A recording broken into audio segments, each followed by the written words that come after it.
Le professeur Néel avait besoin, pour ses mesures magnétiques, de descendre à 20 degrés K. Alors, il les faisait jusqu'à l'azote liquide, et puis ça ne suffisait plus, et il a donc pensé qu'il fallait de l'hydrogène liquide.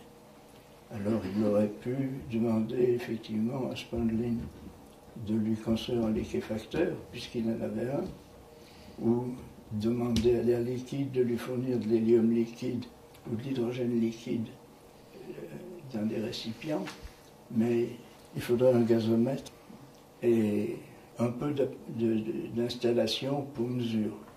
Alors il a trouvé qu'il valait mieux avoir le tout, un ingénieur en plus qui étudie les appareils de mesure. Il m'a proposé de passer une thèse docteur-ingénieur sur la construction d'un liquéfacteur. Quand je suis arrivé, il était dans le couloir, et Vell passait aussi dans le couloir. Alors il m'a dit, ben justement, ce sera sous les ordres de Vell, alors comme il est là, je vous le confie. Et le professeur Vell m'a dit, bon, ben on vous propose de passer une thèse docteur-ingénieur sur la construction d'un liquéfacteur. Je lui ai dit, mais c'est connu la méthode de liquéfaction de l'hydrogène, donc il n'y a pas de quoi passer une thèse de docteur-ingénieur. Il m'a dit, oh, vous en faites pas, il y a beaucoup de difficultés encore.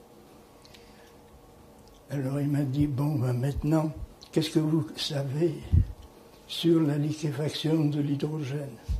Alors je lui ai sorti tout ce que j'avais appris à 10 ans. Et il a dit, oh, c'est pas mal.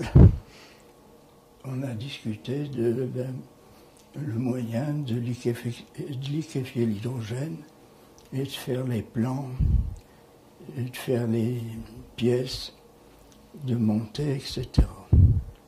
Le fait que Néel, le professeur Néel, ait choisi d'avoir un ingénieur pour construire son liquéfacteur lui permettait d'avoir un ingénieur pour mettre au point tous les appareils pour faire les mesures à basse température.